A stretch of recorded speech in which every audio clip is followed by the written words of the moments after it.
ప్రేమగల తండ్రి, మహోన్నతుడైన దేవ, భూమి ఆకాశములకు సృష్టిగతమైన యేసుప్రభ, ఈ యొక్క ఉదయకాల సమయంలో మా ప్రభు రక్షకుడు మీ ప్రియకుమారుడైన యేసుప్రభారి పరిశుద్ధమైన జీవం కలిగిన నామములో మీ నివాస స్థలమైన తేజోమహి నిలిచిన పరిశుద్ధాలయములో చేరి మిమ్మలను స్తుతించడానికి, పూజించటానికి రాత్రంతా కాపాడి మా ఆశని మా దినాలు పొడిగించినందుకు స్తోత్రాలు.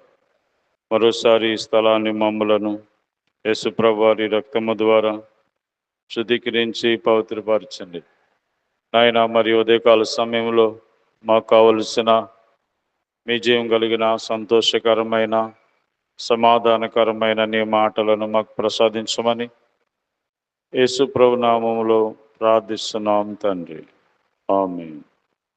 నీ చేతితో నన్ను పట్టుకో, నీ ఆత్మతో నన్ను నడుపు, శిల్పి చేతిలో శీలను నేను, అనుక్షణము నన్ను చెక్కుము, శిల్పి చేతిలో శీలను నేను, అనుక్షణము నన్ను చెక్కుము. ఘోర పాపిని నేను తండ్రి, పాప ఊబిలో పడియుంటిని. ఘోర పాపిని నేను తండ్రి, పాప ఊబిలో పడియుంటిని. లేవనెత్తుము, శుద్ధి చేయుము, పొందనిమ్ము నీదు ఆత్మను. లేవనెత్తుము, శుద్ధి చేయుము, పొందనిమ్ము నీదు ఆత్మను. అంధకార లోయలోన సంచరించిన భయము లేదు, అంధకార లోయలోన సంచరించిన భయము లేదు. నీ వాక్యము శక్తి గలది, అది నాకు నిత్య వెలుగు. నీ వాక్యము శక్తి గలది, అది నాకు నిత్య వెలుగు.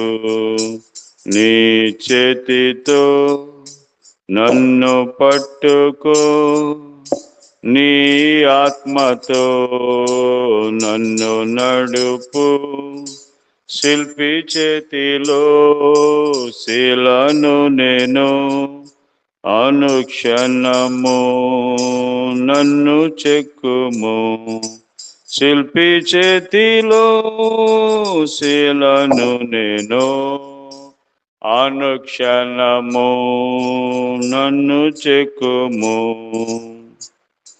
దేవుని యొక్క పరిశుద్ధ గ్రంథమైన బైబిల్ నుండి ఈ దినము దేవుడు మన కొరకు సిద్ధపరిచిన వాక్య భాగము ఇర్మియా గ్రంథము 18వ అధ్యాయము 6వ వచనం. ఇశ్రాయేలు వారలారా, ఈ కుమ్మరి మట్టికి చేసినట్లు నేను మీకు చేయలేనా? ఇదే యెహోవా వాక్కు.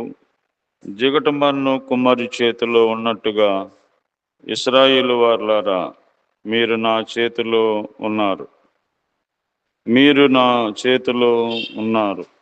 దేవుడు తన ప్రజలైనటువంటి వారిని ఇర్మియా ద్వారా మరి దేవుడు వారితో మాట్లాడుతున్నాడు. మీరు నా చేతిలో ఉన్నారు కనుక నా చేతిలో మీరున్నప్పుడు మీకు భద్రత, రక్షణ, ఆశీర్వాదము కలుగుతుంది. దేవుని ప్రజలు చాలాసార్లు ఆయన చేతిలో నుంచి వెళ్ళిపోయారు. ఆయన చేతిలో నుండి జారిపోయారు. తిరిగి దేవుడు తన ప్రజలను, వారిని తన చేతిలోనికి తీసుకుని వచ్చారు.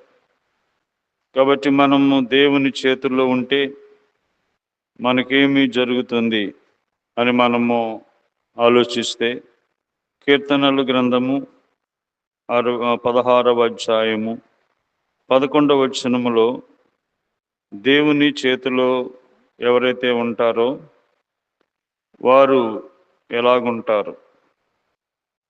నీ పరిశుద్ధిని కుళ్ళుపట్టనీయవు, జీవమార్గము నీవు నాకు తెలియజేసేదవు. నీ సన్నిధిని సంపూర్ణ సంతోషము కలదు. నీ కుడి చేతిలో నిత్యము సుఖములు కలవు. దేవుని చేతిలో ఆనందము ఉన్నది. ఎవరైతే దేవుని చేతిలోనికి వస్తారో, దేవుని చేతిలో ఉంటారో వారికి ఆనందంగా ఉంటారు, సంతోషముగా ఉంటారు. ఒక తల్లి చేతిలో పిల్లడు ఉంటే ఆ పిల్లవాడు సంతోషంగా ఎలాగుంటాడో, అలాగే మనము సృష్టికర్త అయిన దేవుని చేతిలో మనం ఉన్నప్పుడు మనము ఎంతో సంతోషంగా ఉంటాం. అలాగే రెండవదిగా మార్కు సువార్త 6వ అధ్యాయము, మార్కు సువార్త 6వ అధ్యాయములో ఇంకా మనం చూస్తే దేవుని చేతిలో మనం ఉన్నప్పుడు మనకేం జరుగుతుంది అనగా, అందుకు వలన కొద్దిమంది రోగుల మీద చేతులుంచి వారిని స్వస్థపరచుట. దేవుని చేతిలో స్వస్థత ఉంది.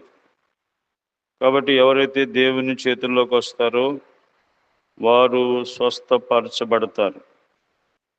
కాబట్టి దేవుని చేతిలో స్వస్థత ఉన్నది. అందుకని దేవుడు తన చేతిలోనికి రమ్మని ఆహ్వానిస్తూ ఉన్నాడు. కాబట్టి ఇంకా మనం చూస్తే దేవుని చేతిలో ఏమున్నది అనగా, మరి 10వ అధ్యాయము 16వ వచనంలో ఆ బిడ్డలను ఎత్తి కౌగలించుకొని వారి మీద చేతులుంచి ఆశీర్వదించాను. కనుక ఆశీర్వాదం ఉంది. దేవుని చేతిలోకి మనం వచ్చినట్లయితే మనము ఆస్వాదించబడతాం. కాబట్టి దేవుని యొక్క ఆశీర్వాదం లేక జీవిస్తున్నటువంటి ప్రతి మానవుడు కూడా దేవుని చేతిలోకి వస్తే దేవుడు మనల్ని ఆస్వాదిస్తాడు. కాబట్టి దేవుని చేతిలో ఆనందం ఉన్నది, దేవుని చేతిలో స్వస్థత ఉన్నది, దేవుని చేతిలో ఆశీర్వాదం ఉంది. అందుకనే దేవుడు లోబడినలోని ప్రజల వైపు దినమెల్లా 2 చేతులు చాపుచున్నాడు. కాబట్టి దేవుని యొద్దకు రండి. ఆయన చేతుల్లో మీకు ఈ భద్రత, ఈ సంతోషము కలుగుతుంది. కాబట్టి స్వస్థత లేక, ఆనందము లేక, ఆశీర్వాదము లేక జీవిస్తున్న ప్రతి ఒక్కరూ కూడా జీవం గల దేవుని చేతుల్లోకి వచ్చినట్లయితే ఆయన మనల్ని రక్షిస్తాడు, మనకి ఆశీర్వాదం ఇస్తాడు. అందుకే దేవుడు ఈ లోకానికి వచ్చి కల్వరి సిలువలో నీ కొరకే రక్తం చిందించాడు. మీ పాప శిక్షను ఆయన పొందాడు, నీకు శిక్ష లేకుండా చేశాడు. నీ దుఃఖాన్ని, నీ అనారోగ్యాన్ని దేవుడు తానే తీసివేశాడు. కాబట్టి ప్రభువైన యేసునందు విశ్వాసం ఉంచండి, అప్పుడు మీరు మీ ఇంటి వారు రక్షించబడతారు. ప్రేమగల తండ్రి, దయగల ప్రభువా, మరి ఉదయకాలం మీ పాసందుకు వస్తున్నాం. స్థలాన్ని మమ్మలను పరిశుద్ధపరచండి. ఇంతవరకు మీ వాక్యం ద్వారా మాట్లాడుతూ వచ్చారు నాయన. మరి మీ చేతిలో మేము ఉంటే మాకు ఆరోగ్యము నాయన, మరి తండ్రి ఆనందము నాయన, మాకు స్వస్థత కలుగుతుందని మాట్లాడుతూ వచ్చారు ఆయన. అటువంటి ఆరోగ్యము, ఆనందము, స్వస్థత అందరికీ దయచేయండి. మా దేశం, మా రాష్ట్రము, గ్రామం ప్రజలు, అధికారులు అందరి కొరకే ప్రార్థన చేస్తున్నాం. రోగులుగా ఉన్న వారిని స్వస్థపరచండి. చదువుకుంటున్న వారు, హాస్టల్లో ఉంటున్నవారు సహాయం చేయండి. మరి నాయన ఆర్థిక ఇబ్బందుల్లో ఉన్న వారికి సహాయపడండి. ఈ విధంగా నాయన నెమ్మది లేని వారికి నెమ్మది దయచేయండి. ఈ విధంగా తండ్రి ఈ దినమంతా మీరే సహాయం చేయండి. మరి ఈరోజు రేపు జరుగుతున్న రేపు యానివర్సరీ కొడుకుల్లో మీరే మాకు తోడుగా ఉండండి. నాయన మరి నీ దాసుని క్షేమంగా నడిపించండి.